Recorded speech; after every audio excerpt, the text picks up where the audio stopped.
Hello guys, मैं सोनिया कौशिक।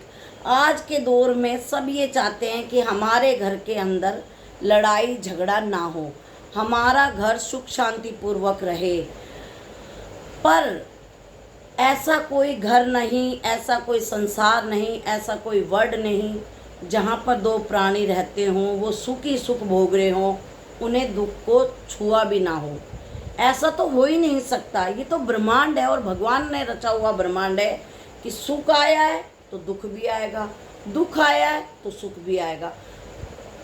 सूर्य देव उगते हैं तो दिन निकलता है, सूर्य देव छुपते हैं तो चंद्रमा उगते हैं और रात हो जाती है। और जब दोनों सूर्य देव और चंद्रमा पृथ्वी के बीच में आ जाते हैं तो उस दिन पृथ्वी का ही बोलबाला रहता है। इससे कहते थे कि कभी चंद्र ग्रहण लग गया, कभी सूर्य ग्रहण लग गया, जब पृथ्वी सूर्य और चंद्रमा के बीच में आ जाती है।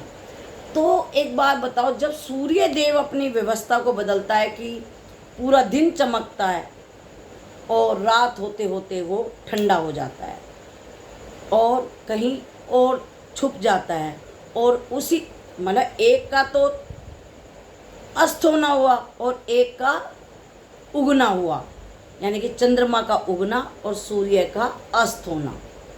जब देवता लोग ही नहीं बच रहे, बारिश आती है, बादल आते हैं, हवा चलती है, पानी बहता है, धरती अनाज उत्पन्न करती है, हम लोग इन्हीं सब चीज़ों से जुड़े हैं। जब प्राकृतिक में कोई ठहराव नहीं है, प्राकृतिक के अंदर ही कोई ठहराव नहीं है, तो इसका मतलब भगवान को परिवर्तन सृष्टि के अंदर बहुत पसंद है।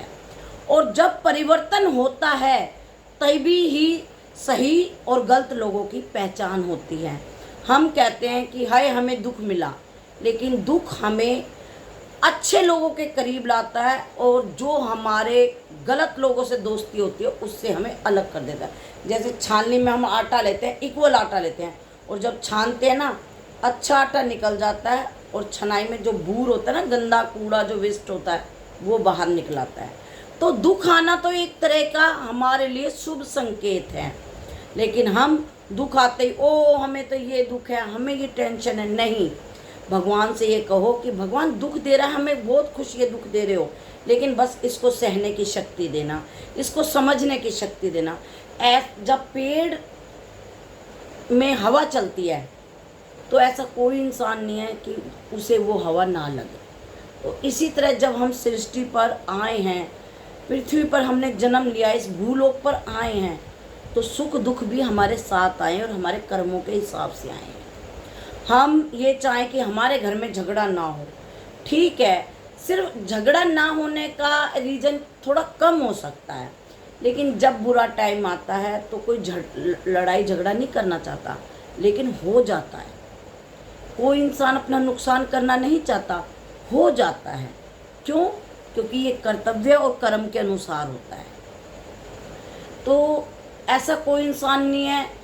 एक आदमी अपने आप को कोसता रहता था, अरे मेरे से ज़्यादा दुखी संसार में कोई है ही नहीं, मेरे से ज़्यादा वो आत्महत्या करने जा रहा था।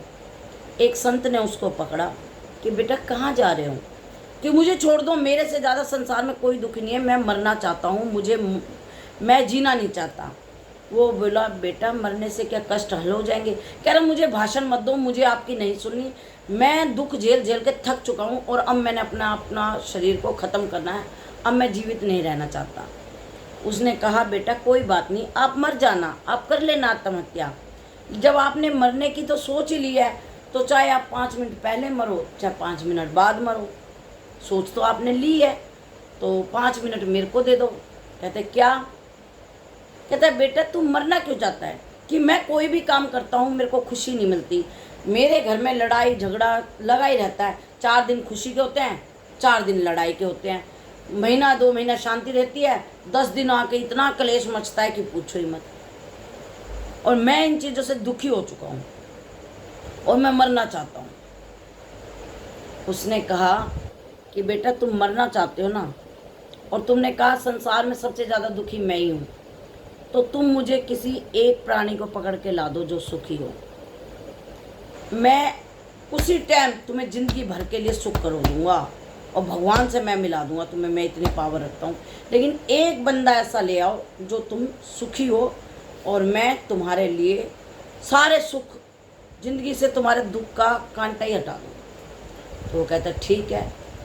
तो वो जिस किसान के यहाँ नौकरी करता था वहाँ गया कि सर आप तो बहुत अमीर हो, आपके इतने सारे खेत हैं, आप इतने हमारे जैसी लेबर को रखते हो, आप तो बहुत सुखी हो। एक महाराज हैं, उन्होंने कहा कि संसार में जो सुखी है उसको ले आ मेरे पास और मैं तेरे को सुखी कर दूंगा जीवन भर के लिए। क्या मैं सुखी हो जाऊंगा, मैं आपको भी करवा दूंगा। कहता भाई मैं कहाँ सुखी हूँ, किसी और बंदे को लेके जा। मेरे तो कई बार फसल में नुकसान हो जाता है, कभी बारिश पड़ जाती है, कभी पाला पड़ जाता है। तुम लोगों को तो मेरी मजबूरी होती है कि देता हूँ पैसे, मैं तुमसे काम कराया, लेकिन मेरे को पता है मेरे को कितना नुकसान होता है, कितना वो होता है। मैं जानता हूँ मेरे से ज़्यादा तो आड़ती कमाता है। क्या उसके पास जा, वो आड़ती के पास जाता है कि जी तुम तो किसानों के गेहूँ बोरी की बोरी खरीदते हो, ये है वो है, तुम्हारे तो ये है, तुम सुखी हो और मेरे साथ चलो। वो कहता मैं कहाँ सुखी हूँ, मैं कहाँ सुखी हूँ, मैं तो इस प्रजा के लिए अनाज खरीदता हूँ और प्रजा के दिल में आता है जो मैं कई बार रेट से खरीदता हूँ वो रेट भी नहीं मिलते मुझे। और आधे गेहूँ में कभी वो क्या कहते हैं बारी बार सुनसली लग जाती है, कई बार गोदाम में पानी भर जाए, गेहूँ भरे के भरे ख़त्म हो जाते हैं। मेरे से ज़्यादा तो सुखी राजा है, उसको जितनी बोरी मंगानी है उतनी बोरी मंगाता है और खाता है, आराम से रहते हैं, उनके राज्य में जाता है मेरे। तो तुम उस राजा के पास जाओ। कहता ठीक है। राजा के पास जाते कि राजा जी आप सबसे ज़्यादा सुखी हो, मैं आत्महत्या करना चाहता हूँ। और एक महाराज ने कहा है कि जो ज़्यादा सुखी है उसको ले आ, मैं तुझे ज़िंदगी भर के लिए सुखी कर दूँगा। तो राजा ने कहा मैं कहाँ सुखी हूँ, मुझे दिन रात प्रजा की टेंशन रहती है। कहते क्यों, आपके बेटे हैं, ये है वो है वो सारा। कहता मुझे रात दिन प्रजा की टेंशन रहती है कि मेरी प्रजा कोई भूखी तो नहीं सोई, मेरी प्रजा कहीं भी हो तो नहीं। मैं कितना ही भला कर लूँ अपनी प्रजा का, तब भी अरे राजा ने कर बढ़ा दिया, अरे राजा ने ब्याज बढ़ा दिया, अरे राजा ने गेहूँ के रेट बढ़ा दिए, अरे राजा ने बिजली के रेट बढ़ा दिए, अरे राजा ने तेल के रेट बढ़ा दिए। मुझे तो सारा दिन दुनिया कोसती है और इसका मुझे इतना दुख है कि पूछो मत। हार थक के वो उस साधु के पास आता है। कहते साधु महाराज कहते हैं हाँ बेटा तुझे पूरा दिन दिया था, लाए कोई ढूंढ के। कहता महाराज मैं तो कुछ भी दुखी नहीं हूँ, मैं गेहूँ जो बोता है जिसके किले के किले कई खेत हैं वो कह मैं दुखी हूँ। आड़ती जिनके गेहूँ के गेहूँ गोदाम के गोदाम भरे पड़े हैं, करोड़ों पति अरबपति, वो कह रहे मैं दुखी हूँ। राजा जो कि हमारे देश का राजा है वो कह रहा मैं दुखी हूँ। तो मेरा दुख तो इनके आगे कुछ दुखी नहीं है। तो इसीलिए कहते हैं भगवान ने ये दुख सुख भी इसलिए बनाए हैं कि जब हम अपने से दूसरों के दुख देखते हैं तो हमें लगता है कि हमारा दुख कुछ भी नहीं है और एक दूसरे को देख के ही तसल्ली मिल जाती है। जैसे कि हम हॉस्पिटल के अंदर जाते हैं, हम देखते हैं अरे मेरे तो खून निकल गया, उंगली कटी है, कईयों का पूरा हाथ कट गया होता है, कईयों के पूरे पैर, अरे मालिक ने मुझे इतना, तब वो मालिक को कोसना बंद करता है। भगवान दुख और सुख कर्म के हिसाब से देता है। अब जब तुमने कर्म ही खराब कर रखे होंगे तो तुम सुख कैसे पाओगे। एक अपने अंदर अभिमान को ख़त्म करो, घमंड को ख़त्म करो। परिवार में ये मत दिखाओ कि मेरा अहंकार, मेरी मूछ, कि हाँ भाई जो मैंने कह दिया वो होगा, नहीं। बड़कपन उसी में ही है, छोटों को सम्मान दे के चलो। जब तुम छोटों को सम्मान दोगे ना तो वो तुम्हें अपने आप आदर देगा। और ज़बरदस्ती मैं बड़ा हूँ, मेरी इज्जत होनी चाहिए, मेरी ये, मैं इस घर का ये हूँ, मैं इस घर का हूँ, ऐसे इज्जत नहीं मिलती। इज्जत पाने के लिए पहले छोटों को इज्जत देनी पड़ती है, तब बड़े को इज्जत मिलती है। जैसे एक अमीर आदमी है, अब वो छोटे को रोज़ अपना अमीरी धराया तो वो तो एक ना एक दिन सुनाएगा भाई तेरी अमीरी है तो अपनी अमीरी में मस्त रहे, मैं अपनी खाल में मस्त हूँ, मैं अपना दिया खा रहा हूँ तेरा नहीं, तेरी अमीरी के गुणगान मैं क्यों करूँ। और अगर उसी जगह तुम गरीब को इज्जत दे दोगे कि मैं तो तुम्हारा सेवक हूँ, बताओ कोई ज़रूरत हो, कोई काम, अरे आप इतने बड़े आदमी, जो शब्द तुम कह रहे हो वो शब्द वो बोलेगा। तो बड़ापन रखने के लिए सबसे पहला बड़ा छोटे को इज्जत दे और ये ना सोचे कि संसार में मैं ही दुखी हूँ, मेरे से बड़ा दुखी कोई है ही नहीं। ऐसा नहीं सोचना चाहिए इंसान को। तो उसने फिर कहा कि मैं अब आत्महत्या नहीं करूँगा, और हे भगवान, मुझे दुख दिए हैं तो बस इस दुख को सहने की शक्ति देना, और मेरे अहंकार को ना बढ़ने देना, और मेरे त्याग और बलिदान को बढ़ाना, और मैं दूसरे को सम्मान दे सकूं। अगर मैं 4 महीने खुश हूँ और 10 दिन दुख के आए हैं, तो वो मुझे कुछ सबक सिखाने के लिए आए कि मेरे अंदर मैं ना आ जाए, घमंड ना आ जाए। तो भगवान जो दुख देता है वो इंसान की मैं को ख़त्म करता है कि इसके अंदर मैं आ गई है, अब इसकी मैं को ख़त्म करो। तो जो दुख का टाइम होता है ना, वो तुम्हारा अहंकार दबाता है भगवान, समझे। तो आप ये सोच के छोटे कि मैं ही दुखी हूँ, ये ना सोचें। जैसे बच्चा होता है ना, खेल कूद के कारण कि मैं तो खेल के आता हूँ, तो उसे पढ़ाई बुरी लगती है। और जो माँ बाप डांट रहे होते हैं ना, वो दुश्मन लग रहे होते हैं। सारा दिन पढ़ने के लिए कहते हो, वो अच्छे हैं, अपने बच्चों को खेलने कूदने देते हैं, कभी कुछ नहीं कहते अपने बच्चों को, तुम तो बेकार माँ हो, जब देखो मुझे टोकती रहती हो, मुझे पढ़ाई कर लो।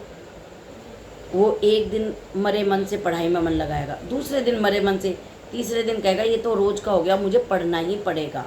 और जब वो पढ़ता है, जब रिजल्ट आता है और जब वो पास होता है भविष्य में, तब उसे आप ही भगवान दिखोगे कि देखो मेरे माँ बाप की डांट एक छीनी हथौड़ा थी, मैं पत्थर ही रह जाता अगर मेरी मम्मी छीनी हथौड़ा ना चलाती, मैं मूर्त ना बनता। तो किसी भी चीज़ का भविष्य में जाके पता चलता है कि मैं सही कर रहा हूँ या गलत कर रहा हूँ। तो उस टाइम आप ये ना सोचें कि ये जो कर रहा है करने दो, हम तो बुरे नहीं बन रहे। ऐसे आप अपने बच्चे के दुश्मन बनोगे। जब उसको अकल आएगी तब वो एक बार कहेगा कि मम्मी आपने मुझे डांटा क्यों नहीं, अगर मैं कुछ गलत हरकत कर रहा था तो आपने मुझे क्यों नहीं बोला। आजकल तो सही शिक्षा देते देते बच्चे खराब हो रहे हैं, बुरी शिक्षा दोगे तो क्या हाल होगा। अगर उन्हें तुम टोकोगे नहीं तो क्या होगा। आजकल फेसबुक, व्हाट्सएप, इंस्टाग्राम, ट्विटर, पता नहीं क्या क्या क्या क्या लाइव, मतलब क्या क्या गंद, मतलब चीज़ें चल गई हैं बच्चों को बिगाड़ने के लिए। तो बच्चों को डांटोगे नहीं, उन्हें सही शिक्षा नहीं दोगे, तो बच्चे तो वैसे ही बिगड़े बिगड़ाए एक पत्थर हैं वो। अब मूर्त तुमने बनानी है, अब तुमने सोचना है कि मैं इसको मूर्त कैसे बनाऊं। अगर मेरे विचार किसी को बुरे लगे हों तो मैं क्षमा प्रार्थमिक हूँ, लेकिन मैं बच्चों से भी कहूँगी कि बच्चों, माँ बाप को कोऑपरेट करो। माँ बाप से बढ़कर आपका कोई हितैषी नहीं है, ना कोई यार, ना कोई दोस्त, ना कोई सहेली, ये सब बिगाड़ खाता है। कलयुग में कोई किसी का नहीं है। कलयुग में 3 नियम है। नंबर 1, तुम किसी से भी ये उम्मीद मत रखो कि ये मेरा खास दोस्त है, ये मेरे काम आएगा। नंबर 2, किसी से अपने इमोशनल मत जोड़ो, क्योंकि प्रैक्टिकल लोग आएगा तुम्हारे इमोशनल को फ़ायदा उठाएगा और चलता बनेगा। और नंबर 3, कि भगवान के सिमरन ध्यान में रहो। किसी से फालतू फंड की उम्मीद मत रखो, दोस्ती फालतू फंड की मत रखो। अपने आप को बस ये सोचो, अगर मेरे पर कोई कष्ट आया है, चाहे मैं सबके काम आऊँ, मेरे काम कोई नहीं आएगा। उम्मीद मत रखो। उम्मीद जब टूटती है तो दर्द होता है कि मैंने उसके साथ ऐसा करा, वो मेरे काम नहीं आया। भाई तू उसके काम आया, तेरी सोच अच्छी थी, अगले की सोच तो नहीं है कि मैं तेरे काम हूँ।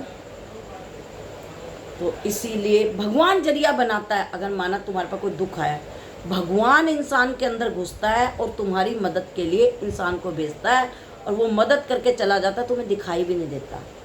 कभी नोटिस करना इस चीज़ को कि भगवान इंसान का रूप लेकर तुम्हारी मदद करने आता है। सब कुछ छोड़ दो भगवान के हवाले। अगर तुम्हें दोस्ती करनी है तो ठाकुर जी से करो, भोलेनाथ से करो, और तुम जब जब उन्हें पुकारोगे वो आएंगे। बेकार की दोस्ती के चक्कर में, हवाबाजी के चक्कर में, टशन दिखाने के चक्कर में आप लोग अपनी लाइफ बर्बाद कर रहे हो, कुछ नहीं कर रहे। दिखावा इंसान को खा जाता है। कई लोगों के दिलों में इतनी चिंता और फिक्र बनी होती है, माँ बाप ही लगा लो चिंता फिक्र में होते हैं, लेकिन मेरी औलाद ना दुखी हो जाए, मेरी औलाद का चेहरा ना उदास हो जाए, वो अपना दुख भूल जाते हैं और तुम्हारा दुख याद रखेंगे। बेटा तू उदास क्यों है। माँ बाप से बड़ा दोस्त धरती पर कोई भी नहीं है। माँ जननी, जिसने तुम्हें अपना खून पिलाकर पाला, यानी कि अपने खून से तुम्हें सींचा, 9 महीने पेट में रखा, लैट्रिन पेशाब, गीले में सोना, सूखे में सुहाना, तुम्हारे लिए इतना, एक दिन वो भी साथ छोड़कर चली जाती है धरती पर से, तो और तो कौन तुम्हारा साथ देगा। इसलिए हमेशा सोचो मैं अकेला हूँ और मुझे अपने आप को स्ट्रॉन्ग रखना है।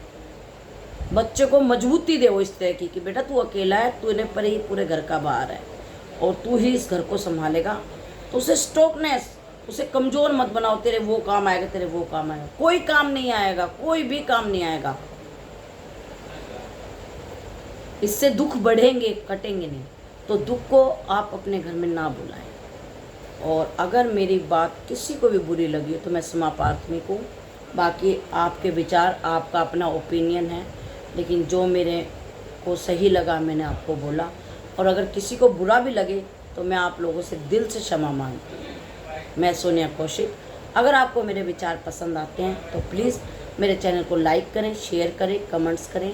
आपकी सपोर्ट और आपका प्यार मुझे आगे लेके जाएगा। जय श्री राम। हर हर महादेव, हर हर महादेव।